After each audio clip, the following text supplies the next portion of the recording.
तो स्वागत करते हैं एक बार फिर से आपका इस ऑफिशियल यूट्यूब चैनल पे जिसका नाम है स्टडी 91। तो आज हम लोग डिस्कस करने जा रहे हैं, जैसे कि आप पीछे देख सकते हो, क्वेश्चन टैग और क्या लिखा हुआ है स्लैश में, टैग क्वेश्चन। लास्ट में हमने डिस्कस किया था एसबीआई का एक प्रीवियस पेपर जो आपने देखा था, बड़ी आसानी से हम लोगों ने सॉल्व कर लिया था। उसमें जो भी 30 क्वेश्चंस थे हम लोगों ने सॉल्व किया था। उसमें एक रीडिंग कॉम्प्रिहेंशन रह गया था और वो मैंने आपको बच्चों होमवर्क ले दिया था। उम्मीद है कई लोगों ने सॉल्व भी किया होगा। जिनके भी आंसर्स आए हैं वो मुझे पोस्ट करके कमेंट बॉक्स में बता सकते हैं, मैं उनको बताऊंगा कि उनका जवाब सही है या गलत है। तो भाई यहां पर next topic is question tag और टैग क्वेश्चन। और ये क्या होता है, क्योंकि कई व्यूअर्स के लिए ऐसा हो रहा होगा, लग रहा होगा कि उन्होंने पहली बार ऐसे टर्म का यूज किया है या उनको पहली बार सुनने को मिल रहा होगा कि क्वेश्चन टैग क्या होता है या टैग क्वेश्चन किसे बोलते हैं। अब देखिए, जैसा कि नाम ही अपने आप में बता देता है कम से कम कि हम क्या हैं। तो यहां पर भी जैसे सब्जेक्ट वर्ब अग्रीमेंट ने बताया था कि हम क्या हैं, तो यहां पर क्वेश्चन टैग भी बता रहा है कि हम क्या हो सकते हैं। जैसे कि हम अनुमान लगाने की कोशिश करते हैं कि क्वेश्चन टैग होता क्या है। टैग का मतलब बच्चों क्या होता है, शॉर्ट फॉर्म किस चीज का, टैग एक लगा दिया ना, टैग लगा दिया, प्राइस टैग हो या किसी भी चीज का टैग हो। तो अब क्वेश्चन टैग, इसका मतलब this is not the question. Question का एक सिर्फ एक टैग होता है, यानी कि पूरा का पूरा क्वेश्चन नहीं होता। जैसे कि, और ये ऐसी चीज है, देखो बच्चों यहां पर क्या लिखा है, पहला पॉइंट लिखा है क्या होता है क्वेश्चन टैग, उसके बाद एग्जाम में कैसे पूछा जाता है, सभी पे हम बात करेंगे, सभी के बारे में डिस्कस करेंगे क्या होता है और एग्जाम में कैसे क्वेश्चन इसमें से बन सकता है। और इसे हर कोई करता है यूज, डेली कम्युनिकेशन में, डेली अगर हम कहें वार्तालाप में इसका यूज किया जाता है, हर कोई करता है। आपको पता नहीं होगा, आप भी शायद क्वेश्चन टैग का डेली यूज करते हैं, लेकिन हमें पता नहीं अभी तक कि क्वेश्चन टैग होता क्या है। इसके बाद क्या लिखा, इसे सीखने का सबसे आसान तरीका। तो इसे सीखने का सबसे आसान तरीका हम बताने वाले हैं, क्योंकि आमतौर पे अभी आपको लगता है कि हम इस चैप्टर के बारे में कुछ भी नहीं जानते, लेकिन जैसे मैं आपको बताना शुरू करूंगा आपको लगेगा अरे ये तो इंग्लिश का सबसे आसान चैप्टर। जी हाँ, ये इंग्लिश का सबसे आसान चैप्टर अगर आप समझना चाहें तो, क्योंकि इसमें सीधे सीधे कुछ कॉन्सेप्ट्स हैं, उनको लॉजिकली फॉलो करेंगे और आप देखेंगे हर एक क्वेश्चन का बड़ी ही आसानी से आंसर निकलता हुआ चला आएगा। तो सबसे पहले मैं आपसे कुछ पूछता हूं, जैसे हमने कहा कि इसका हम लोग यूज करते हैं डेली कम्युनिकेशन में, अपनी व्यवहारिक जीवन में, अपनी लाइफ में यूज करते हैं। एक होता है इंट्रोगेटिव सेंटेंस, जिसको हम लोग प्रश्नवाचक वाक्य भी बोलते हैं। वो कैसा दिखता है, जैसे मैंने कहा अगर हम उसको फ्यूचर में बात करेंगे तो कहेंगे कि क्या तुम कल कॉलेज आओगे, या क्या वो वहां जा रहा था, राइट। क्या लगाकर स्टार्ट करते हैं इंट्रोगेटिव सेंटेंस, राइट, आमतौर पे जब हम बात करते हैं इंट्रोगेटिव। लेकिन अगर हम इसी सेंटेंस को दूसरे तरीके से कहना चाहें, जैसे मैंने कहा कि क्या तुम कल कॉलेज आ रहे हो, ये मैंने आपसे पूछा, पूरा ही सेंटेंस हमारा क्या इंट्रोगेटिव सेंटेंस है, लास्ट में हमने पुट कर दिया क्वेश्चन मार्क। दूसरा तरीका होता है कि तुम कल कॉलेज आ रहे हो ना, या साथ ही साथ कल तुम कॉलेज नहीं आ रहे हो ना। यानी कि हमने लास्ट में क्या लगाकर बोला, चलो भाई स्लाइड पे आ जाते जल्दी से। हमने लास्ट में लगाकर बोला ना। क्या लगाया हमने, ना। किसी भी वाक्य के अंत में जब हम हिंदी में ना लगाकर सेंटेंस को बोलते, जैसे वह एक अच्छा विद्यार्थी है ना, या वह एक अच्छा टीचर है ना, वह एक अच्छा टीचर नहीं है ना, तो जितने भी सेंटेंसेस हम लोग ना लगाकर बोलते हैं वो आते हैं किसके अंतर्गत, वो क्वेश्चन टैग के अंतर्गत आते हैं। क्योंकि होता क्या है कि कल तुम स्कूल आ रहे हो ना, तो कल तुम स्कूल आ रहे हो ये एक सिंपल सेंटेंस हो गया, अफर्मेटिव सेंटेंस। उसके बाद हम कॉमा लगाएंगे, ना के लिए एक वाक्य लिखेंगे क्या नहीं आ रहे हो, यानी कि ये बन जाता है क्वेश्चन टैग का पार्ट। ये पूरा सेंटेंस हमारा क्वेश्चन नहीं होता, बल्कि एक लास्ट में टैग लग जाता है। ये कैसा दिखता है इंग्लिश में अगर हम बात करें तो ये कैसा दिखेगा, ये देखें। जैसे मैंने कहा क्या तुम कल स्कूल आओगे, राइट, ये, और यहां पर हमने लगा दिया क्वेश्चन मार्क। क्या तुम कल स्कूल आओगे, इसको ट्रांसलेट करेंगे तो इसका ट्रांसलेशन क्या होगा, फ्यूचर का है, इंडेफिनिट, राइट, विल। अच्छा, आने के लिए, जाने के लिए गो होता है, आने के लिए कम होता है, will you come to school, कल के लिए टुमारो। यहां पर हमने लास्ट में पुट कर दिया question mark, will you come to school tomorrow, क्या तुम कल स्कूल आओगे। इसको दूसरे तरीके से भी हम कह सकते हैं, कल तुम स्कूल आओगे ना, और इसमें भी लास्ट में चला जाएगा इंट्रोगेटिव प्रश्नवाचक, यहां पे जो भी एक मेंशन है साइन वो चला जाएगा। कल तुम स्कूल आओगे ना, यानी कि सेम चीज लिखी हुई है लेकिन यहां पर कंफर्मेशन आपसे पूछ रहा है। तो ऐसे सेंटेंसेस को हम लोग ट्रांसलेट करने के लिए क्या करेंगे, ये जो ना वाला पार्ट है ना, यही क्वेश्चन टैग कहलाता है। ये हो जाएगा क्वेश्चन टैग, या जिसको हम लोग टैग क्वेश्चन भी बोल सकते हैं, और ये वाला पार्ट हो जाएगा हमारा सेंटेंस। ठीक है भाई। अब क्या करना होता है आपको कि सेंटेंस का अलग ट्रांसलेशन किया जाता है और ना का अलग ट्रांसलेशन किया जाता है। तो यहां पर आप देख सकते हो, कल तुम स्कूल आओगे, इसको ट्रांसलेट करते हैं, ये जो कि अफर्मेटिव सेंटेंस है। You will come to school tomorrow, right. जैसे हमने यहां तक ट्रांसलेट कर लिया, you will come to school tomorrow, अब ना के लिए हम लोग क्या करेंगे, ना एक कंफर्मेशन है। मैंने कहा कल तुम आओगे, अब ना का मतलब यहां पर जाता है क्या नहीं आओगे, क्या नहीं आओगे, ये हमारे यहां पर अगेन एक क्वेश्चन है। तो क्या होता है, ना को बनाने के लिए इसका पूरा ट्रांसलेशन क्या होता है, इसके अकॉर्डिंग होता है क्या नहीं आओगे।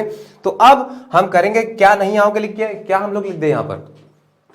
अब सिंपल सी बात है, यहां पर हम लिखेंगे वॉन्ट यू। क्या लिखा हमने यहां पर, वॉन्ट यू, और ये यहां पर हम सर्कल कर देते हैं क्योंकि आपको पता चलेगा यही हमारा क्वेश्चन टैग है। अब एग्जाम में इस तरीके से क्वेश्चन पूछा जाता है, क्योंकि आमतौर पे क्या होता है बच्चों कि हम लोग हमेशा जब भी क्वेश्चन टैग का यूज करते हैं, इंग्लिश में हम लोग कहते हैं he is a good boy, isn't it, हमेशा इजंट इट लगाने की कोशिश करते हैं हर एक सेंटेंस में, जबकि हर जगह इजंट इट सही नहीं माना जाता। कैसे फाइंड आउट किया जाता है, क्योंकि एग्जाम में अनुवाद लिखने के लिए नहीं आएगा कि हिंदी का सेंटेंस होगा, उसको आपको बताना होगा ट्रांसलेट करके क्वेश्चन टैग इसका क्या होगा, ऐसा एग्जाम में कभी नहीं आता। एग्जाम में हमेशा आएगा इंग्लिश में पूछा जाएगा, और इंग्लिश में किस टाइप का सेंटेंस होगा बच्चों यहां पर देखें, और एक एक स्टेप करके हम अप्रोच अपनी देखते हैं कि कैसे हम लोग फाइंड आउट कर सकते हैं क्वेश्चन टैग को। जैसे लिखा हुआ है कि Ravi is a good student, और यहां पर कॉमा लगा के लिख के दे देगा इजंट इट। तो कहना ये चाह रहा है कि रवि एक अच्छा स्टूडेंट है, क्या नहीं है। यानी कि कुल मिलाकर अगर हम इसको हिंदी में ट्रांसलेट करेंगे तो मतलब आ जाएगा कि रवि एक अच्छा विद्यार्थी है ना। पूरे का ट्रांसलेशन मैंने बताया, पूरा का पूरा सेंटेंस क्या बोलेंगे, Ravi is a good student. Isn't it, ये जो पार्ट यहां पे मैंने लिखा है ये क्वेश्चन टैग का पार्ट है। अब आपका काम क्या है कि गलत क्वेश्चन टैग लिख के आएगा एग्जाम में, स्पॉटिंग एरर्स के फॉर्म में, या फिल इन द ब्लैंक्स के फॉर्म में भी आ सकता है, या कंप्लीट द होल सेंटेंस के फॉर्म में भी आ सकता है। तो यहां पर आपको लिख के दे देगा क्वेश्चन मार्क, और कहेगा कि यहां पर कोई ना कोई वर्ड आएगा, फिलर आएगा in terms of question tag, और यहां पे फिल करिए। या गलत क्वेश्चन टैग लिख के दे देगा, इस सेंटेंस को पार्ट्स में डिवाइड कर देगा और पूछेगा कि इसमें कौन से पार्ट में एरर जाएगा। तो यहां तक कोई भी एरर नहीं था, लेकिन हाँ लास्ट पार्ट में जो क्वेश्चन टैग का पार्ट था उसमें गलती है। तो in order to find out the correct question tag, मैं इसको जरा एक बार रब कर देता हूं।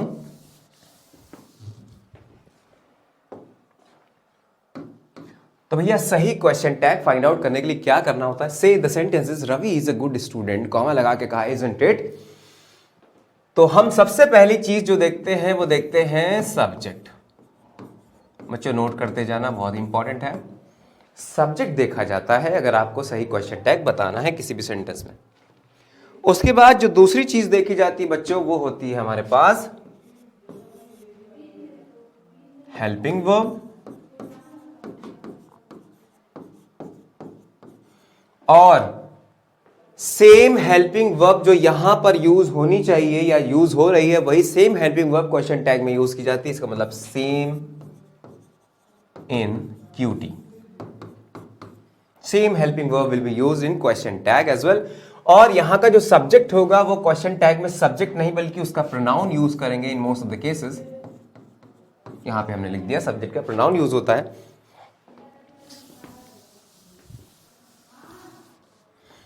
And the third one, the most important, is to check negativity. ये तीन चीजें आपको चेक करनी होती है जब भी आप बात करते हैं सही क्वेश्चन टैग फाइंड आउट करने की। तो अब हमने पहला क्या कहा, सब्जेक्ट आपको चेक करना होता है, और सब्जेक्ट का भी क्या प्रोनाउन लगाना होता है। उसके बाद क्या है, helping verb. Helping verb same helping verb, वही सेम हेल्पिंग वर्ब जो यहां पर यूज हो रही है सेंटेंस में, वही सेम हेल्पिंग वर्ब आ जाएगी क्वेश्चन टैग में। और तीसरी चीज क्या है, नेगेटिविटी। इसका मतलब हमें नेगेटिविटी चेक करनी पड़ती है, यानी हम सेंटेंस पार्ट की बात कर रहे हैं, यहां से लेकर यहां तक जो लिखा हुआ वो हमारा सेंटेंस पार्ट है, और ये पार्ट कौन सा है, क्वेश्चन टैग पार्ट है। तो क्वेश्चन टैग निकलेगा किससे, सेंटेंस पार्ट से। तो हमने सेंटेंस पार्ट में देखा रवि इज द सब्जेक्ट, पहली चीज हमने क्या नोटिस की, रवि यहां का सब्जेक्ट है। फिर मैंने कहा रवि नाम वहां पर नहीं आएगा, बल्कि कोई भी नाउन है या कोई भी सब्जेक्ट हमारे पास है, अगर वो पहले से प्रोनाउन में है तो प्रोनाउन लिख देगा। अगर यहाँ पे ही होता, ही या शी होता, तो ही या शी वहां पर सेम उतर जाता। लेकिन क्योंकि यहाँ पर रवि है, नाम है, नाउन है, इसलिए हम लोग उसका प्रोनाउन यूज करेंगे। तो रवि के लिए ही आ जाएगा। तो सबसे पहले हमने यहाँ पर ही लिख दिया, कॉमा लगाया। Helping verb, same helping verb will be used here. तो यहां पर इज लिखा हुआ है, रवि के साथ इज आता है, ही की बात करेंगे, ही के साथ भी इज ही आएगा। टेंस मस्ट बी सेम, एक ही टेंस में होना चाहिए, राइट। तो अब हमारे पास यहां पर क्या आ गया, इज आ गया। और उसके बाद हमें देखना है negativity, whether the given sentence is positive और नेगेटिव, नो, नेवर, नॉट। जैसा यहां से लेकर यहां तक चेक करो, Ravi is a good student, यहां से लेकर यहां तक कोई नो, नेवर, नॉट जैसा कोई वर्ड आया तो नहीं है। अगर नहीं आया है तो क्वेश्चन टैग में आएगा। यानी कि एक बात नोट कर लो, if the sentence is positive, affirmative, the question tag will be negative, and if the sentence is negative, the question tag will be positive. तो यहां पर नेगेटिव नहीं है, इसलिए नेगेटिव करने के लिए हमें नॉट लगाना पड़ेगा। और दोस्तों हमेशा याद रखना कि कॉन्ट्रैक्टेड फॉर्म में, संक्षिप्त रूप में लिखा जाता है क्वेश्चन टैग को, जब नॉट आ जाता है तब। तो हमारे पास इन तीनों चीजों को अगर मिलाकर लिखना हो, इज और नॉट को मिलाना हो, तो क्या बनता है, इजंट बनता है। तो हमने यहां पर कह दिया इजंट, और बचा क्या, फिर उसके बाद ही बचा, और यहां पर क्वेश्चन मार्क पुट कर दिया, तो हो जाएगा इजंट ही। इसका मतलब ये जो इजंट इट लिखा हुआ था, ये गलत क्वेश्चन टैग लिखा हुआ था साथियों। यहां पर क्या हो जाएगा, इजंट ही, और लास्ट में क्वेश्चन मार्क। इस पर्टिकुलर सेंटेंस का Ravi is a good student, comma, isn't he. अब हमने ये बता दिया कि रवि एक अच्छा स्टूडेंट है ना, का ट्रांसलेशन ये होगा। तो उम्मीद है बच्चों इसका स्क्रीनशॉट आप लोग ले लीजिए कि क्या क्या चीजें हम लोग को देखनी पड़ती है। सब्जेक्ट का प्रोनाउन, और उसके बाद helping verb, same helping verb will be used in question tag as well, और उसके बाद नेगेटिविटी। और ये जरूर मेंशन करें लास्ट में, if the sentence is positive the question tag will be negative, if the sentence is negative the question tag will be positive. और इसके नोट्स भी अगली क्लास में, जब जैसे ही क्लास हो जाएगी, हम लोग कॉन्सेप्ट पढ़ लेंगे धीरे धीरे। उसके बाद भाई आपने देखा होगा ना, जैसे ही हम लोग कोई चैप्टर कंप्लीट करते हैं, से सबसे पहले हमने सब्जेक्ट वर्ब अग्रीमेंट कंप्लीट किया, तो उसकी एक्सरसाइज मैंने अगले दिन आपको कराई। इन द सेम मैनर जैसे मैं यहाँ पर क्वेश्चन टैग के कॉन्सेप्ट सारे बता डालूंगा आपको, एक एक तरीके के क्वेश्चन टाइप, फिर उसके बाद हम लोग सीधे जंप करेंगे एक्सरसाइज के ऊपर, क्योंकि जहां पर हम लोग चीज़ों को इंप्लीमेंट कर सके। क्योंकि मैंने पहले भी आपको बताया था कि किसी भी ट्रिक को, किसी भी कॉन्सेप्ट को याद करने के लिए, दिमाग में बैठाने के लिए दो तीन चीज़ों की बहुत ही ज़्यादा आवश्यकता होती है। पहली ये कि आप उसको पढ़ें, दूसरी ये कि उसको लिखें, तीसरी ये कि उसको विजुलाइज करें, चौथा ये कि उसके बारे में डिस्कशन करें, पांचवा ये कि उसको उससे रिलेटेड क्वेश्चन सॉल्व करें। तो यानी कि सब कुछ मिलाकर एक पूरा पैकेज जब बनेगा, चार पांच चीजें इंक्लूडेड हो जाएंगी आपकी स्टडी में, तो आप हमेशा ये कहोगे कि अब हम इस बात को, इस कॉन्सेप्ट को कभी जिंदगी में नहीं भूलेंगे। तो उम्मीद है मेरे बच्चों यहां तक सारी चीजें क्लियर हो चुकी होंगी। तो चलो भाई इसको रब करते हैं।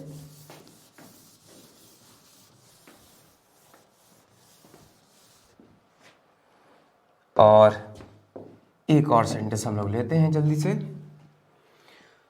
से now the sentence is, Raveena did not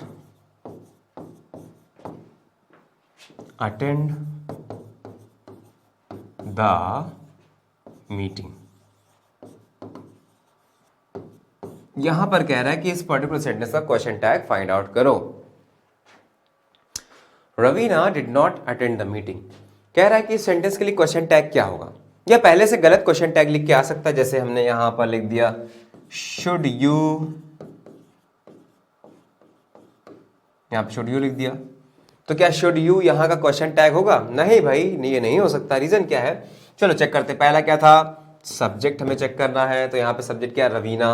Raveena के लिए प्रोनाउन क्या चला जाएगा उधर, शी, राइट। सेकंड चीज क्या चेक करते हैं बच्चों? सेकंड चीज चेक करते हैं निगेटिविटी। अब हमें देखना पड़ेगा Raveena did not attend the meeting, ये सेंटेंस का पार्ट है। इसमें कोई नकारात्मक वर्ड तो नहीं आया, नो नेवर नॉट जैसा तो कुछ नहीं आया। जी हाँ बिल्कुल आया है यहाँ पर नॉट, और अगर यहाँ पर नॉट आ गया तो क्वेश्चन टैग में नॉट फिर नहीं आएगा। तो यहाँ पर हमने सेकंड वाले टर्म को बिल्कुल खाली रखा, यहाँ पर नॉट लिखने की जरूरत नहीं क्योंकि already we have found not here. उसके बाद तीसरी चीज क्या थी? यानी कि तीसरी चीज जो थी निगेटिविटी हमने पहले यहां पर देख ली। अब दूसरी चीज क्या थी? हेल्पिंग वर्ब दूसरी चीज थी। यहां पर हेल्पिंग वर्ब क्या है? यहां पर बच्चों डिड है, आमतौर पे साफ तौर से यहां पे दिखाई पड़ रहा है, तो यहां पर हमने डिड लिख दिया। हमारे पास दो चीजें आई, नॉट तो आया नहीं क्योंकि नॉट ऑलरेडी यहां पर है। तो डिड और शी को जब मिलाया तो क्या बना? इंट्रोगेटिव टर्म में, यानी क्वेश्चन इसका बनाया तो क्या बना? ये बना did she, question mark last में लग गया। Did she is the question tag, किसका क्वेश्चन टैग है? Of this particular sentence. Raveena did not attend the meeting, comma लगा के लिखेंगे डिड शी, क्या उसने अटेंड की? तो हमारा यहाँ पे कॉन्सेप्ट बिल्कुल क्लियर हो जाएगा। तो चलो बढ़ते हैं अपने अगले सेंटेंस की तरफ। इसको एक बार से फिर से रब्त कर देते हैं। इंग्लिश में अगर कोई सबसे आसान चैप्टर मुझे लगता है तो ये लगता है, क्योंकि प्योरली बेस्ड अपॉन लॉजिक्स, ऐसा कुछ भी नहीं है जो रटने वाली चीज़ यहाँ पर हो। और मेरा ये मानना है कि जो चीज़ आप रटते हो वो कभी ना कभी भूल जाओगे, लेकिन जो आप चीज़ें समझते हो वो ज़िंदगी भर आपको याद रहेगा। हाँ तो चलिए जल्दी से हम लोग नेक्स्ट सेंटेंस लेते हैं। जैसे कि लिखा हुआ है Raju, right, goes to temple, comma लगाया और लिख दिया मैंने आरंट यू, ये लिख दिया मैंने आरंट यू, आर नॉट को मिला के आरंट बोलते हैं, aren't you. Raju goes to temple, comma लगा के लिखा आरंट यू। अब ये हो गया, सीधी सी बात है, ये हो गया क्वेश्चन टैग और ये हो गया सेंटेंस हमारा। मान लो एग्जाम में लिख के आ गया कि अब इसमें करेक्शन आपको फाइंड आउट करना है, या फिल इन द ब्लैंक्स में आ गया कि यहाँ पर कौन सा टर्म हमें प्लेस करना है when it comes to question tag. सही क्वेश्चन टैग यहाँ पर फिल करिए। तो अब क्या करना पड़ेगा? हमें तीन चीजें अगेन चेक करनी पड़ेगी। पहला क्या था? सब्जेक्ट था, तो यहाँ पर सब्जेक्ट क्या है भाई? Raju is the subject here. और उनका प्रोनाउन यूज होगा, नाउन तो यूज नहीं होगा। तो हमारे पास पहली चीज आ जाती है ही। देखिए भाई सबसे पहले क्या आ गया? ही आ गया राजू के लिए, राइट। उसके बाद हमने देखा हेल्पिंग वर्ब क्या है, तो आपने कहा कि सर यहाँ पर तो हमें कोई भी हेल्पिंग वर्ब नजर नहीं आ रही, कोई भी हेल्पिंग वर्ब हमें दिखाई नहीं पड़ रही। We are not able to see any kind of helping verb in this particular sentence.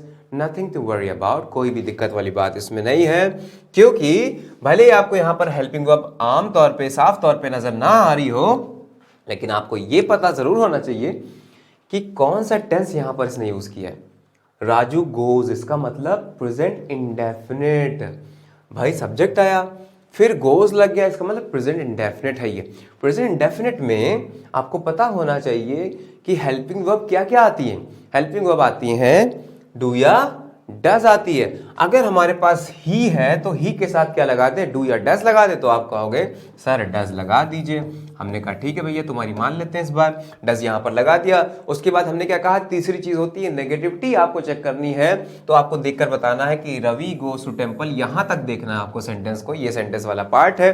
तो इसमें कोई नो नेवर नॉट जैसा कुछ है या नहीं है। तो आपने देख के कहा कि सर यहाँ तो मुझे कोई भी नेगेटिव पार्ट नजर नहीं आ रहा। तो मैंने कहा अच्छी बात है, अगर नेगेटिव नहीं है तो उधर नेगेटिव लगा देना। तो आपने यहाँ पर नॉट भी ऐड कर दिया। अब अभी यहाँ पर कहानी कंप्लीट नहीं हुई, क्योंकि आपको इसे मिलाकर लिखना होता है हमेशा संक्षिप्त रूप में, शॉर्ट फॉर्म में, जिसको हम लोग कहते हैं कॉन्ट्रैक्टेड फॉर्म में आपको लिखना पड़ता है जब भी बात होती है क्वेश्चन टैग की। तो डज और नॉट मिलेगा, क्या बनेगा? डजंट, और बचेगा क्या हमारे पास? डजंट ही। ये इसका सही क्वेश्चन टैग हो गया। और जरा सा थोड़ा सा हाईलाइट करके भी हम लिख दें ताकि आपको समझ में आए कि इस पर्टिकुलर सेंटेंस का जो क्वेश्चन टैग होगा वो क्या होगा? डजंट ही होगा बच्चों, ये हो जाएगा। इसका मतलब जो RHU लिखा था ये रॉन्ग क्वेश्चन टैग है। सही क्वेश्चन टैग यहां पर क्या पुट कर देंगे? Doesn't he. देखिए भाई Ravi goes to temple comma doesn't he. आप सोचोगे सर ये कैसी स्पेलिंग बना दी, कुछ समझ में नहीं आ रहा, डॉक्टर वाली अंग्रेजी। क्योंकि बच्चों मैं क्या करूं, मैं आदत से बहुत मजबूर हूं, क्योंकि मेरा जो सपना था ना वो डॉक्टर बनने का था। जी हाँ, मैं बिल्कुल सही बता रहा हूँ अपने बारे में कि मैं चाहता था कि मैं एक डॉक्टर बनूं, तभी मेरी स्पेलिंग जो है ना वो बहुत ऐसे डॉक्टर वाली स्पेलिंग है, कोई दिक्कत वाली बात नहीं। हमेशा क्या होता है ना, ज़रूरी नहीं कि आप जो चाहो वो बन जाओ, क्योंकि मेरे पापा ने कहा कि भाई हमारे पास तो इतना we are not financially so much strong कि हम पढ़ाई के लिए, डॉक्टरी वाली जो पढ़ाई होती है ना उसमें काफ़ी ज़्यादा पैसा खर्चा होता है, आपके पास कम से कम 1 करोड़ रुपए तो होना चाहिए, तो हमारे पास नहीं था। तो मैंने कहा ठीक है पापा, कोई बात नहीं, डॉक्टर नहीं बन पाए तो क्या हुआ, लेकिन हाँ हम डॉक्टर बना तो सकते हैं लोगों को, यानी कि ज्ञान बांट तो सकते हैं। हम उस ज्ञान का फायदा नहीं उठा पाए, लेकिन आप तो उठा सकते हो अगर आपके पास ऐसी कंडीशंस हैं। और मैं आपसे डॉक्टर बनने के लिए नहीं बोल रहा हूँ, आपको बस ये कह रहा हूँ कि आपकी गवर्नमेंट जॉब कहीं ना कहीं लग जाए, जिसके लिए आजकल बच्चे इतनी मुशक्कत कर रहे हैं, मेहनत कर रहे हैं। क्योंकि होता क्या है, पेरेंट्स की होप होती है, और आप जैसे कि आप जान ही रहे हो भाई, हो सकता है कि आपको लगे कि हाँ प्राइवेट जॉब होती है, हाँ बिल्कुल होती है, लेकिन कितने धक्के खाने पड़ते हैं, बॉस की कितनी गालियाँ सुननी पड़ती हैं, आपको ये तो पता होना ही चाहिए ना। तो अगर आप किसी चीज़ का प्रयास कर रहे हैं तो पहले तो जब आपकी एज है, सारी चीज़ें हैं आपके पास, पेरेंट्स पूरी फैमिली का सपोर्ट है, तो क्यों ना हम एज रहते हुए गवर्नमेंट एग्जाम्स की तैयारी करें। और जैसे ही आपको, जैसे मान लो नहीं भी होता है, आपके एज का जो टाइम है, लिमिटेशन है, वो निकल भी जाती है, तो कभी भी डिसअपॉइंट होने की ज़रूरत नहीं, निराश होने की ज़रूरत नहीं है, क्योंकि आगे और भी ज़्यादा अपॉर्चुनिटीज़ हैं कि आप कुछ ना कुछ नया कर सकते हो, एक बिजनेस भी कायम कर सकते हो, या लोगों को पढ़ा भी सकते हो। तो ऐसा नहीं कि आपको घर में खाली बैठना है। और मैं आपको बताऊं, जैसे कुछ लोग का ये सोचना होता है, पता नहीं अपने समाज में ऐसी चीज़ें क्यों हैं कि लोग कहते हैं कि जब जब इंसान कुछ नहीं कर पाता ना ज़िंदगी में, तो एक टीचर बन जाता है, एक अध्यापक बन जाता है। नहीं बच्चों, ऐसा नहीं होता। और अगर आपको लगता है कि टीचिंग जॉब में बहुत कम पैसा मिलता है इसलिए कोई करना नहीं चाहता, तो मैं आपको बता दूं, वैसे अपने इंडिया में तो टीचर्स को उतना ज़्यादा महत्व नहीं मिलता है, लेकिन हाँ और कंट्रीज़ की बात करें तो टीचर्स को एक सांसद की तरह देखा जाता है। यानी कि जब टीचर एक आता है तो सारे लोग खड़े हो जाते हैं, इतना सम्मान। अच्छा, यहाँ पर भी सम्मान मिलता है, लेकिन यार होता क्या, आज की जनरेशन ना पीठ पीछे गाली देती टीचर को, लेकिन नहीं करना चाहिए, क्योंकि एक कहावत नहीं है, गुरु गोविंदो खड़े काको लागो पाए, यानी कि गुरु ने हमें गोविंद के बारे में बताया है। सबसे पहले हमारे लिए क्या है, हमारे पेरेंट्स हैं, उसके बाद हमारे लिए क्या है, हमारे टीचर्स हैं, और गॉड तो सर्वोपरि है, गॉड को तो मानना ही मानना है। ठीक है, गॉड को नहीं मानेंगे तो कहीं ना कहीं हम अपने धर्म से हट जाएंगे, और एक बार इंसान धर्म से हट गया तो फिर वो इंसान नहीं रह जाएगा, तो वो जानवर बन जाएगा। और चाहे आपका जो भी धर्म हो, कोई भी जाति हो, उसका सम्मान करें, सबका सम्मान करें, और जीने दें और जीते रहें। तो बाकी बातें हम लोग बाद में करेंगे, लेकिन यहां पर कुल मिलाकर आपको समझ में आया होगा। तो कभी भी जीवन में हताश और निराश नहीं होना है, प्रयास करते रहना है, और फल कभी ना कभी तो मिलेगा, क्योंकि श्रीमद् भगवद गीता में लिखा हुआ है कि फल की आप बहुत ज़्यादा उसके बारे में ना सोचें, जो मिलना है आपके भाग्य में है, जो भगवान ने, गॉड ने आपके भाग्य में, किस्मत में लिख दिया, वो तो आपको पीछा करेगा आपका, आपको उसको लेने की जरूरत नहीं, वो आपका पीछा करेगा। लेकिन हाँ, भगवान ने ये भी कहा कि खाली मत बैठ जाना कि बस सोचते रहो कि जो भगवान ने मेरे साथ लिख दिया है वो मेरे साथ होगा और वो मुझे अल्टीमेटली मिलेगा। बिल्कुल मिलेगा, भगवान ने आपके लिए बहुत अच्छा सोचा हुआ, लेकिन आप क्या कर रहे हैं, at the end of the day God जरूर ऊपर से देखेगा कि आपने कितना प्रयास किया, और सफलता उसी को मिलती है। और कहते हैं ना, तकदीर उसी की जागती है जो प्रयास करता है, मेहनत करता है। तो करते रहिए मेहनत इस फील्ड में। तो इसको जरा सा हम हटा दें, रब कर दें, और एक और सेंटेंस की बात कर लेते हैं।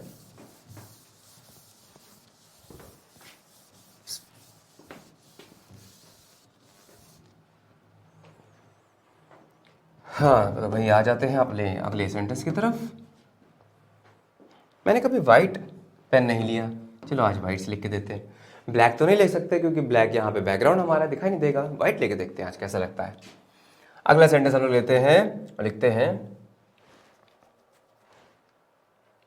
I will attend the class.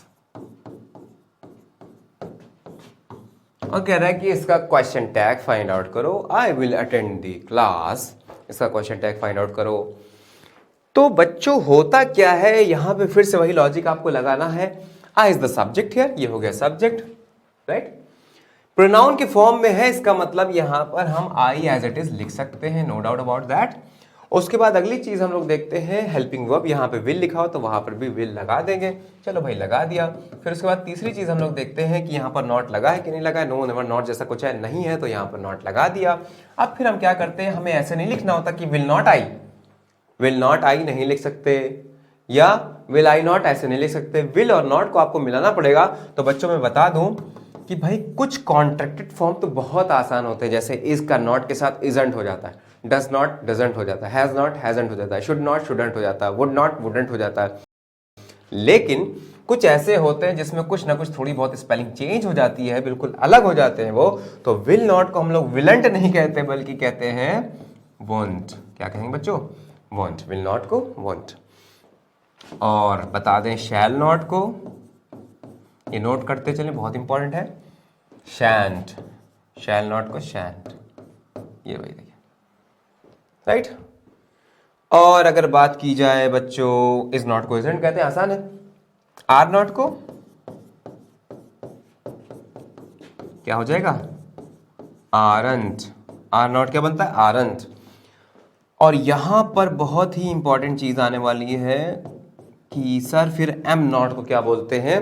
तो एम नॉट को भी आरंट ही बोलते हैं। ये बहुत ही समझने वाली चीज है कि एम नॉट का एमंट नहीं होता, आरंट ही होता है। तो कुछ बच्चे सोच रहे होंगे सर हमने कभी कभी इंग्लिश में ये भी सुना है ये वर्ड, तो सर जल्दी से बता दीजिए कि एंट कब लगता है, एंट का मतलब क्या होता है? तो एंट वर्ड भी एग्जिस्ट करता है, लेकिन इसके कई मीनिंग होते हैं। This is the contracted form of am, are, is, has, have. इन सभी का कॉन्ट्रैक्टेड फॉर्म एंट होता है, लेकिन only in spoken, only in spoken. यानी कि अब बच्चों समझ में आया कि एंट का यूज सिर्फ और सिर्फ बोलने वाली भाषा में यूज होता है, स्पोकन लैंग्वेज में यूज होता है, कभी भी रिटन में यूज नहीं होता। तो रिटन में क्या करेंगे? आर नॉट है तो आरंट कर देंगे, एम नॉट है तो भी आरंट ही कर देंगे, एमंट करने की आपको जरूरत नहीं है। और जब भी आप स्पोकन में ये सब आप अगर आप यूज करना चाहते हो, यानी कि am not, are not, is not, has not, have not कहना चाहते हो, तो आप एंट का यूज कर सकते हो किसी भी चीज को रिप्रेजेंट करने के लिए। तो उम्मीद है कि यहां तक बात समझ में आई होगी। तो अगर मैं पूछूं बच्चों आपसे कि कैन नॉट का क्या होता है, तो आप सिंपली क्या कह दोगे? कांट होता है, राइट। कैन नॉट का कांट होता है, सभी को पता है। शुड नॉट का शुडंट होता है, वुड नॉट का वुडंट होता है, हैज नॉट का हैजंट होता है, हैव नॉट का हैवंट होता है, डज नॉट का डजंट होता है, डू नॉट का डोंट होता है, डिड नॉट का डिडंट या डिंट भी कह सकते हैं, और भी ज्यादा शॉर्ट फॉर्म में। इसको एक बार रब कर देते। उम्मीद है कि यहां पर समझ में आया होगा। तो अब मैंने जो सेंटेंस यहां पर लिखा था बच्चों कि I will, whatever the sentence was, I will attend the class, फिर से एक बार लिख देते हैं क्योंकि मैंने क्वेश्चन टैग नहीं बताया इसका क्या होगा। मैंने आपको यहाँ पे हिंट दे दिया था, अब क्वेश्चन टैग आप बता लो जाओगे क्या होगा। आई आ गया, विल आ गया, नॉट आ गया। विल और नॉट बनेगा तो क्या हो जाएगा? वोंट हो जाएगा। जैसे कि यहाँ पे है विल और नॉट मिलता है तो वोंट हो जाता है, won't I. So this is the correct question tag for this particular sentence. अब रख कर देते हैं।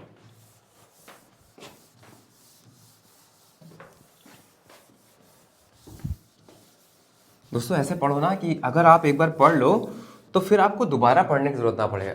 अब जैसे मैं कोई भी टॉपिक बता रहा हूँ, जैसे क्वेश्चन टैग मैंने बता दिया, तो उम्मीद है कि अब इसमें से कोई भी क्वेश्चन आ जाए, कैसा भी क्वेश्चन आ जाए, आप कर ले जाओगे। लेकिन अभी बात हमारी कंप्लीट नहीं हुई क्योंकि क्वेश्चन टैग में और भी सारी चीज़ें डिस्कस करनी है। तो चलो देखते हैं, अगला सेंटेंस यहाँ पे लिखने की कोशिश करते हैं। आप लोग गेस करते रहें कि इसमें क्या क्वेश्चन टैग यूज होगा। पेन एक बार चेंज करते हैं और यहाँ पर फिर से ग्रीन की बात करते हैं। He hardly meets his parents। और हमने कह दिया से will you। ये देख भाई, he hardly meets his parents, will you। तो जाहिर सी बात है कि ये जो क्वेश्चन टैग मैंने यहाँ पे विल यू लिखा हुआ है ये 100% गलत होगा। रीजन क्या है? चलो रीजन पूरा का पूरा चेक करते हैं, क्योंकि वहां पर तो ही आया है और यहाँ पर यू आ गया, तो इसका मतलब गलत क्वेश्चन टैग लिखा हुआ है। इसको सही करने की कोशिश करते हैं और सही करने के लिए मैंने जो बताया फिर से आपको वही चीज फॉलो करनी है। Here the subject is none other than he. तो ही तो बच्चों आएगा ही आएगा, यहाँ पर मैंने ही को लिख दिया, उसके बाद कॉमा लगाया, and then you will have to check the negativity. नहीं, first coming to the helping verb. चलो नेगेटिविटी चेक करने से पहले हम लोग देखते हैं कि हेल्पिंग वर्ब यहाँ पर क्या है। तो आप कहोगे sir again I'm not able to see any kind of helping verb in this particular sentence, I will be saying then there's even we cannot see any kind of helping verb, but we know what kind of tense we have used here. So कौन सा use कर चुके हम tense तो आप पहचानते हो ना. तो यहां पर देखिए ही आया है, उसके बाद एक एडवर्ब आया है hardly, ly in the end, in most of the cases adverb takes. तो ही हार्डली मीट्स यहां पर आया, ही के लिए मीट्स लगा रखा है वर्ब में. जब कभी भी वर्ब में एस लग जाए या फर्स्ट फॉर्म यूज हो without any helping verb, is am are has have ना हो, तो समझ जाना प्यारे बच्चों कि ये टेंस हमारा है प्रेजेंट डेफिनेट का. अच्छा, प्रेजेंट डेफिनेट में आपको पता होना चाहिए कि डू या डज का यूज करते हैं एज ए हेल्पिंग वर्ब, और ही के साथ क्या लगा देंगे, डज लगा देंगे. और बच्चों अब तीसरी बात यहां पर बचती है कि negativity, whether the given sentence is positive और नेगेटिव. तो आप कहोगे सर हमें यहाँ पर नो, नेवर, नॉट जैसा कुछ भी दिखाई नहीं पड़ रहा है. अच्छा एक बात बता दें, मैंने कहा था ना जमाने के साथ चलना. तो अगर आप जिससे भी पढ़ रहे हो, जो टीचर आपका है, उसकी पेस के साथ नहीं रहोगे, उसकी स्पीड के साथ नहीं रहोगे, तो कहीं ना कहीं आप मिस कर दोगे चीज़ों को. इसलिए क्योंकि मैं चाहता हूं कि इंग्लिश की क्लास इंग्लिश की तरह चले, मतलब आपको बहुत ही अटेंटिव रहना पड़ेगा. थोड़ा सा अगर लड़खड़ाए, लुंज पुंज हुए, और आमतौर पे क्या होता है ना, हम लोग एक दूसरे को देख कर ही सीखते हैं. से अगर टीचर बहुत ही मतलब चुस्ती फुर्ती में आता है, एनर्जी के साथ आता है, एक्टिव रहता है बहुत ज़्यादा क्लास में एकदम, तो बच्चे भी सोचते हैं हाँ भाई एनर्जेटिक मैन है तो हम भी थोड़ा सा एनर्जी दिखाएं. लेकिन अगर मान लो टीचर ऐसे आ जाए तो कहते हैं तो बच्चों यहाँ पर हार्डली मीट्स लिखा हुआ, तो फिर आप कहोगे अरे भैया जब टीचर को नींद आ रही तो हमको क्यों ना आए. लेकिन मुझे नींद नहीं आ रही, आपने देखा ही होगा. तो जिस तरीके से अटेंटिव मैं हूँ, मैं चाहता हूँ मेरे व्यूअर्स भी अटेंटिव हो जाए और साथ ही साथ पढ़ते चले, सीखते चले भाई. और in case any doubt you can ask any time you want. Hindi हमारी मातृभाषा है, लेकिन इंग्लिश भी आनी चाहिए, और ये सत्य है कि इंग्लिश आनी चाहिए. तो मैंने क्या कहा कि यहां पर कोई नेगेटिव पार्ट हमें दिखाई नहीं पड़ रहा है, लेकिन यहां पर हम देख सकते हैं what we have used here, hardly term use कर रखा है हमने. और जितने बच्चे तैयारी कर रहे हैं, जो जानते हैं, ऐसे वर्ड्स से रूबरू हो चुके हैं, उनको पता होगा कि हार्डली का मतलब यहां पर मुश्किल से नहीं होता. कोई चीज हम बहुत मुश्किल नहीं कह रहे, बल्कि यहां पर मतलब यह होता है कि ना के बराबर या मुश्किल से ही मैं अपने पेरेंट्स से मिलता हूं. इसका मतलब यहां पे पेरेंट्स से मिलना मुश्किल नहीं है, बल्कि ये कहना होगा हमें कि हम ना के बराबर अपने पेरेंट्स से, यानी कि वह जो है उसकी बात हो रही है, वह ना के बराबर अपने पेरेंट्स से मिलता है. ये अगर नेगेटिव सेंस है, नेगेटिव वर्ड है यहां पर ये, तो भाई हमें नेगेटिव वर्ड मिल गया तो उसमें नॉट लगाने की जरूरत नहीं है. तो डज और ही को मिला देंगे, बन जाएगा डज ही. जैसे ही डज ही बना तो इसका मतलब यही आपका क्वेश्चन टैग हो गया, निकल के आ गया आपका question tag does he. So he hardly meets his parents का क्वेश्चन टैग हो जाएगा डज ही. क्या मिलता है, वो ना के बराबर अपने माता पिता से मिलता है, कॉमा क्या मिलता है. बताओ भाई, यहां तक क्लियर है? कोई डाउट तो पूछे. ठीक है भाई, कोई डाउट नहीं है. चलो, तो कुछ लोग ये सोच रहे होंगे सर आपने बता दिया कि hardly gives negative sense, that is why we are not using any kind of not in the question tag. But sir क्या एक ही वर्ड होता है, हार्डली ही होता है क्या, कि जिसके हम साथ हम लोग, जिसको हम लोग नेगेटिव कंसीडर करते नहीं, और भी सारे वर्ड्स होते हैं. वही तो मैं चाहता हूं कि आप पूछो और उसके बाद लिखो भी. ऐसे कौन से वर्ड्स हैं जो कि नेगेटिव सेंस देते हैं, वो आपको लिखना है. अब देखना है, यहाँ पर दिमाग लगाना है कि कौन कौन से वर्ड्स हैं जो नेगेटिव सेंस देते हैं. सो नेगेटिव सेंस वाले वर्ड्स, नेगेटिव सेंस वाले वर्ड्स लिख देते हैं. कौन कौन से होते भाई, इससे लिखेंगे. सबसे पहला तो हार्डली हो गया, दूसरा है स्कैर्सली, तीसरा है बैरली, उसके बाद है रेयरली, उसके बाद है सेल्डम, उसके बाद है फ्यू एंड लिटिल. और फ्यू और लिटिल के ब्रैकेट में जरूर मेंशन करना. यहां पे कंडीशन में लगा दी. वो कंडीशन क्या देखें, फ्यू और लिटिल के साथ एक कंडीशन है, when article is not used. जब यहां पर आर्टिकल यूज नहीं होगा इसका मतलब we are talking about indefinite article, जब यहां पर ए नहीं लगा होगा। खास तौर से हम यहां पर मेंशन करना चाहते हैं कि यहां पर ए ना लगा हो। अगर आपने ए लिटिल या ए फ्यू कह दिया तो वो पॉजिटिव सेंस देने लगेगा, और अगर आपने कोई भी यहां पर आर्टिकल नहीं लगाया, फ्यू और सिंपली या लिटिल बोल दिया है, तो इसका मतलब वो नेगेटिव सेंस देगा। क्योंकि यहां पे जितने भी सारे वर्ड्स मैंने लिखे, hardly, scarcely, बैरली, rarely, seldom, few, little, सभी का एक, आप पूछोगे सर सबके मतलब बता दीजिए, मैं कहूंगा सभी का एक मतलब है ना के बराबर, बहुत ही कम, रेयरली या बेयरली या सेल्डम। वो एक कहावत नहीं है आपने सुनी होगी कि बार्किंग डॉग सेल्डम बाइट, जो मतलब बार्किंग डॉग्स होते हैं वो कम ही, बहुत ही कम काटते हैं। हालांकि ऐसा होता तो नहीं है कि जो कुत्ता भौंके वो ना काटे, अरे कई कई भौंकने वाले भी काट लेते हैं, ऐसे कोई देखो कहावत तो ऐसी बना दी जाती है, कोई दिक्कत वाली बात नहीं है। वो कहते हैं नाच ना आवे आंगन टेढ़ा, तो क्या आंगन वाकई में किसी का आंगन टेढ़ा हो जाता नहीं, ऐसा कुछ नहीं, ये सब ईडियम्स हैं, तो इसमें बहुत ज़्यादा दिमाग लगाने की जरूरत नहीं है। तो उम्मीद है कि आपने लिख लिया होगा। अब हम बात करेंगे ये फ्यू और लिटिल होता क्या भाई, इसको रब कर दें।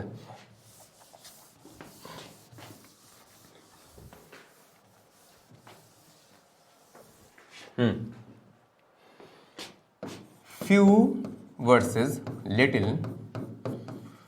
पूछा जाए कि सर इसमें बेसिक डिफरेंस क्या होता है, तो मैं बताऊंगा। फ्यू आता है काउंटेबल नाउन के लिए,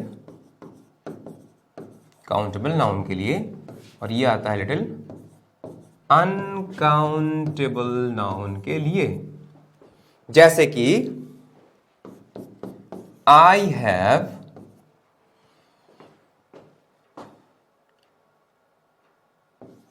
ए लिटिल कॉइन्स।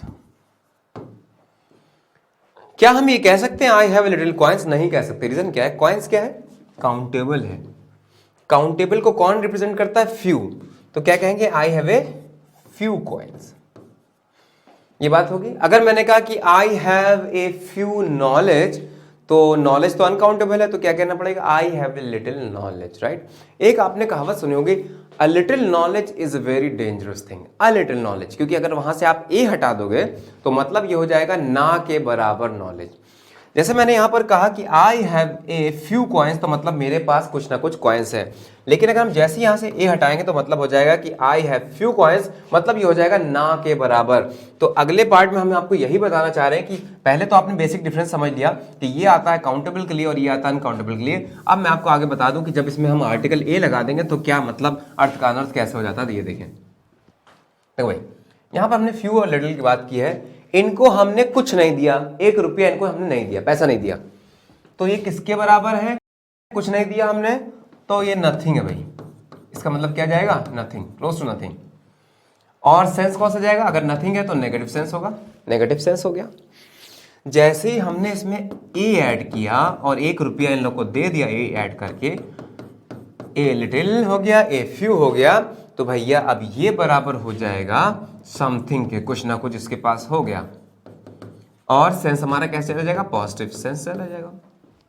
तो इसका मतलब ये हुआ कि फ्यू और लिटिल तभी नेगेटिव सेंस देंगे, तभी नेगेटिव होंगे, ना के बराबर के सेंस देंगे, जब इनमें कोई भी आर्टिकल यहां पर मेंशन नहीं होगा।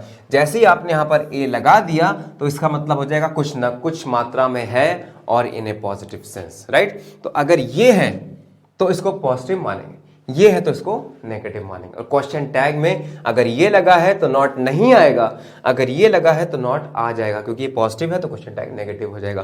तो उम्मीद है कि यहां तक आपको बात समझ में आई होगी। अब चलते हैं, बढ़ते हम लोग अपने नेक्स्ट क्वेश्चन की तरफ। आप ही लोग जवाब देंगे कि इसमें क्या होना चाहिए। पहला क्वेश्चन आपके लिए एक्सरसाइज है भाई, नोट डाउन करते जाओ और आंसर करते जाओ, क्या आंसर होगा। पहला, नोबडी is busy today। इसका क्वेश्चन टैग बताओ। पहला क्वेश्चन आपका ये हो गया, nobody is busy today। दूसरा, nothing can help you। इसका क्वेश्चन टैग बताओ। उसके बाद थर्ड वन यहां पर लिखा हुआ है,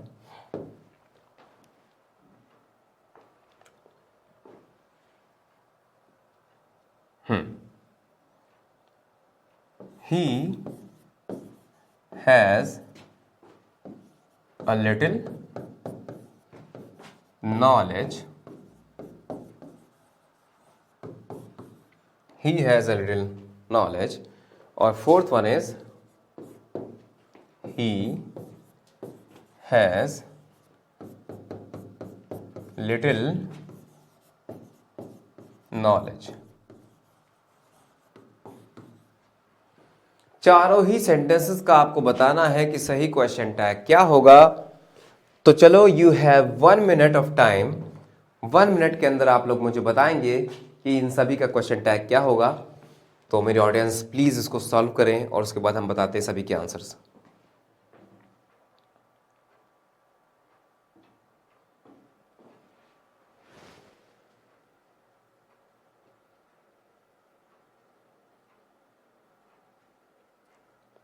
चलो भाई देखते हैं answers. Nobody is busy today. अब सब्जेक्ट तो ये हो गया, आपको नहीं समझ में आ रहा होगा कि हम एवरीवन, एवरीबडी, समवन, समबडी के लिए क्या लिखें। बडी का मतलब है इंसान। एवरीवन, एवरीवन, एवरीबडी या नो वन नोबडी क्या होते हैं? इंसान होते हैं। क्योंकि everyone, everybody, no one nobody होते हैं सिंगुलर, इसलिए हमने यहां पर इज लगा रखा है। सेंटेंस में कोई भी कमी नहीं है। लेकिन जब इसका प्रोनाउन जाएगा यहां पर, आमतौर पे तो ये भी एक प्रोनाउन है, लेकिन हमें in most of the cases हमें चाहिए होता है पर्सनल प्रोनाउन, यानी ही, शी, इट, दे, ये सब चाहिए होता है।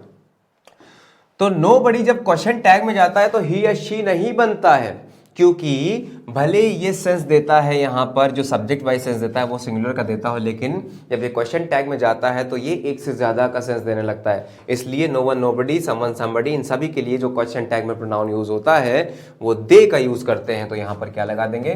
दे लगा देंगे, पहली चीज, यानी सब्जेक्ट के प्रोनाउन हमारे पास आ चुका है। अब the next thing is helping verbs. The same helping verb will be use in the question tag as well.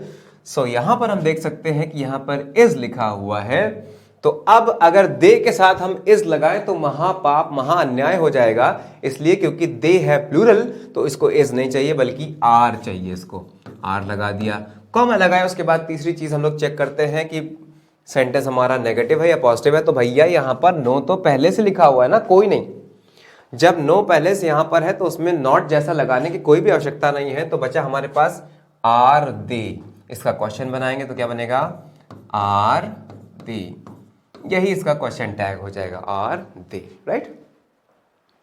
अब नथिंग कैन हेल्प यू, यहां पर बडी नहीं लिखा हुआ है, वन नहीं लिखा हुआ, यहां पर थिंग है, चीज है। और जब कोई चीज होती है बच्चों तो उसके लिए हम लोग इट का यूज करते हैं। तो यहां पर इट आ जाएगा इसका सही प्रोनाउन, तो हमने यहां पर लिख दिया it.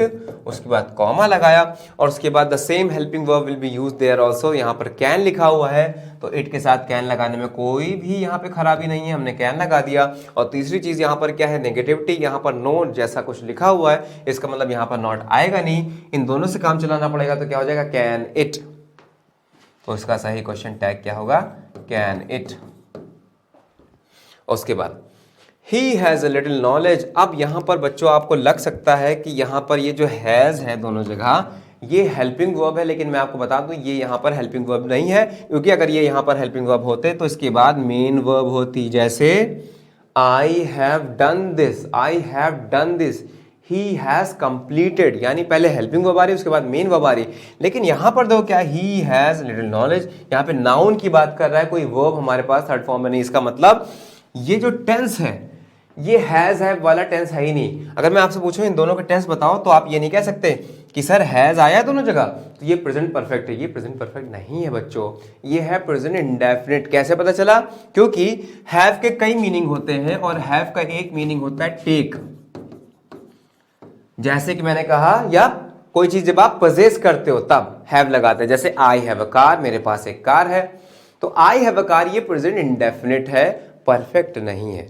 He has two pens, ये भी क्या है? पोजीशन की बात कर, उसके पास कुछ है, ये भी क्या है? प्रेजेंट इंडेफिनिट का टेंस है। जैसे मैंने कहा कि मेरे पास एक कार है, आई हैव अ कार, अगर इसका नेगेटिव बनाना तो क्या बोलेंगे? I don't have a car, है ना।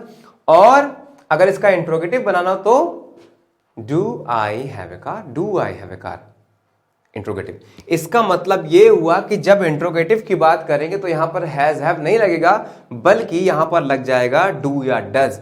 अब यहां पर क्योंकि प्रेजेंट इंडेफिनिट का नेगेटिव है या इंट्रोगेटिव हमें फाइंड आउट करना है, तो अब क्योंकि यहां पर ही है तो ही लिख दिया भाई, सेम। सेकंड चीज यहां पर हेल्पिंग वर्ब हैज है, ऐसा लग रहा है हेल्पिंग वर्ब, नहीं, ये मेन वर्ब है।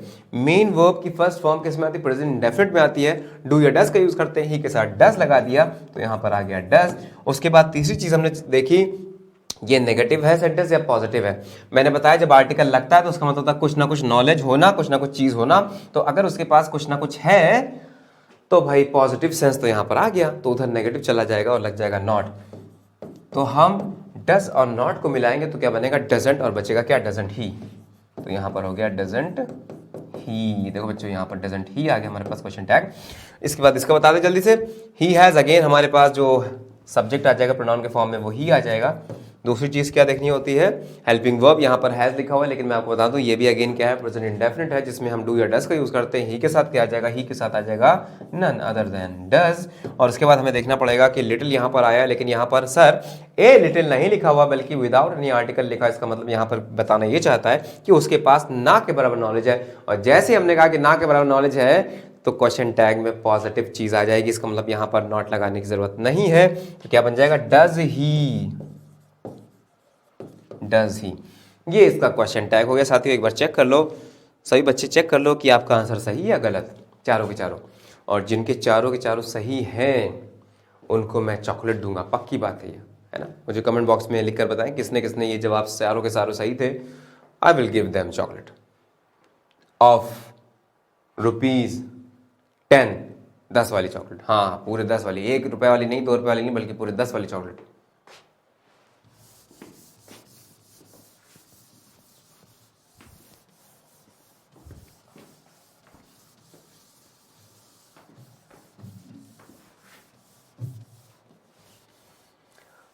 तो बच्चों इसके बाद एक और सेंटेंस आपको देखते हैं, थोड़ा सा अलग टाइप का लिखा हुआ है।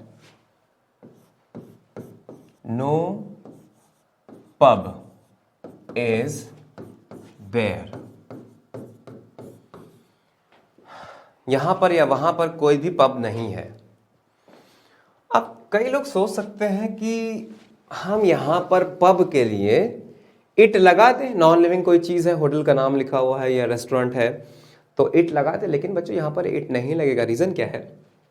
अगर हम कहते कि नो पब इज गुड, अच्छा है या बुरा है या उसके बारे में, सब्जेक्ट के बारे में बता रहे होते, तब यहां पर हम इंडिकेट करते, मेंशन करते सब्जेक्ट के प्रोनाउन को। लेकिन क्योंकि यहां पर इसके बारे में बात नहीं हो रही बल्कि इसके होने की बात हो रही है, तो जो फोकस आएगा वो प्रोनाउन से हटकर यहां पर आ जाएगा। हम कहते हैं कि यहां पर कोई भी पब नहीं है, क्या है, यानी क्या यहां पर पब है? Is there. तो अब देखो यहां पर इज लिखा हुआ था, हमने यहां पर इज लिख दिया। उसके बाद यहां पर आप देखें कि नो पहले से, इसका मतलब नॉट आएगा नहीं। उसके बाद जो सब्जेक्ट यहां पर काम कर रहा है वो है तो यहां पर ये पब, लेकिन इसका प्रोनाउन हम यहां पे यूज नहीं करेंगे बल्कि यहां पर एडवर्ब, क्योंकि कुछ होने की बात कर रहा है, अवेलेबिलिटी की बात कर रहा है, इसलिए यहां पर देयर आ जाएगा। तो इज के बाद आएगा देयर, और यहां पर नेगेटिव कोई चीज लगी नहीं क्योंकि यहां पर नो ऑलरेडी दिया हुआ है। तो दोनों को मिलाकर अगर बोलेंगे तो क्या बोलेंगे? Is there. देखो भाई मैंने कहा यहां पर कोई पब नहीं है, कॉमा लगा, क्या है? Is there.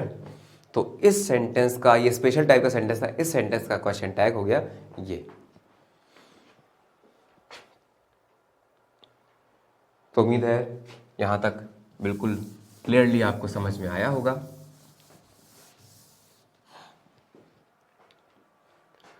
अब आप ये सोच रहे होंगे कि सर आपने तो बता दिया मुझे इस टाइप के क्वेश्चन टैग, अगर मान लो सेंटेंस हमारा आ जाए से इंपरेटिव सेंटेंस अगर आ जाए,